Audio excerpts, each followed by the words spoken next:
नमस्कार मित्रांनो, आपल्या चॅनलवर आपलं सहर्ष स्वागत आहे. मित्रांनो, पावसाळा चालू झालेला आहे. मोठ्या प्रमाणावर आपल्या सोलापूर जिल्ह्यात पाऊस पडलेला आहे. तुम्हाला तर माहिती आहे, वाड्याला पुरासारखं पाणी आले. आपल्या गावातला जो वाडा आहे वांगेराचा, त्याला तर बाबांनो असं नदीचं स्वरूप त्याला प्राप्त झालेलं आहे. आमच्या इकडे पण मोठ्या प्रमाणावर पाऊस झालेला आहे. सोलापूर जिल्हा असा म्हणजे पाऊस कधी जास्त होत नाही, झाला तर कोणाला ऐकत नाही असा जिल्हा आहे सोलापूर भावांनो. आणि प्रत्येक वारीनं आता जे काय नुकसान होतं ते शेतकऱ्यांचंच होतं. या पावसानं जास्त प्रमाणात नुकसान जे होतं ते शेतकऱ्याचं होतं. तुम्हाला तर माहिती आहे.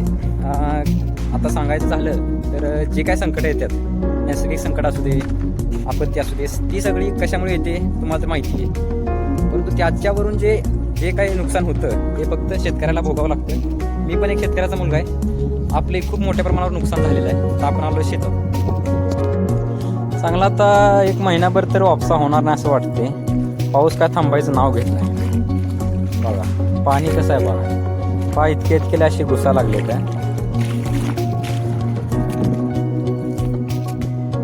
आमच्या शेतीला हा नजराणा तुम्हाला दाखवतो मित्रांनो. अशा प्रकारे जमीन जी आहे ती वाहून गेलेली तुम्हाला दिसते. पाण्याचा दाब इतक्या मोठ्या प्रमाणावर होता की माती सुद्धा शेतामध्ये अशी राहिलेली नाहीये. पाहू शकता मित्रांनो, शेतकऱ्यांची म्हणजे परिस्थिती इतकी सध्या खराब आहे. शेतकरी काय करतो, धान्य पिकवतो. काय पण आता तुम्ही काय पण करा, आता प्रत्येक वेळेला आम्ही पालेभाजी लावतो, परंतु आम्ही लावतो, करायचं आमच्या हातात आहे. परंतु त्याला भाव जो मिळतोय तो किती मिळणार आहे, काय आहे ते आमच्या हातात नाही. मग मित्रांनो, शेती हा एक जुगार असल्यासारखा आहे विषय. हा मित्रांनो, माती पण राहिलेली नाहीये.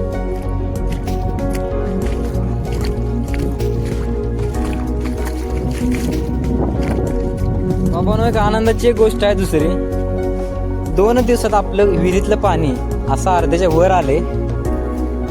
पाहू शकताय तुम्ही.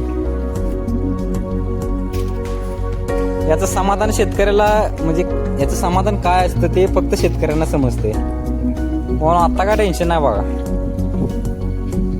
सोलापूर जिल्हा म्हणल्यावर दुष्काळाने घेरलेला जिल्हा असं प्रत्येक ठिकाणी असं म्हणण्यात येतं की बाबा सोलापूर जिल्ह्यात पाऊस कमी आणि पाण्याची कमतरता सोलापूर जिल्ह्यात जास्त.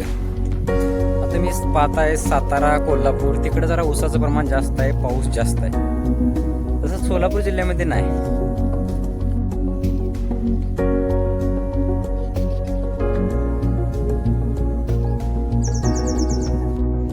बाबांनो, त्याला निसर्गानं साथ दिली नाही, त्याला व्यापाऱ्यांनी साथ दिली नाही, मेन म्हणजे त्याला सरकारनं साथ दिली नाही. आमच्या रानमसले गावामध्ये मित्रांनो कांद्याचं उत्पादन मोठ्या प्रमाणावर होते. मधल्या काळामध्ये गेल्या वर्षी विषय काय झाला, कांदा सर्व शेतकऱ्यांचा चालू व्हायला गाठ पडली आणि तिकडं सरकारनं निर्यात बंदी केली. जो काय बाहेर देशामध्ये कांदा जात होता तो असणारा थांबवला गेला.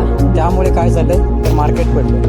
कारण की एवढा मोठ्या प्रमाणावर जो कांदा येत होता मार्केटमध्ये तो आपल्या महाराष्ट्रामध्ये म्हणा, आपल्या देशामध्ये खपला नाही. दुर्दैवाची गोष्ट मित्रांनो, कृषीप्रधान देशामध्ये शेतकऱ्यांचे काय हाल आहे हे सरकारला अजून कळलेलं नाही.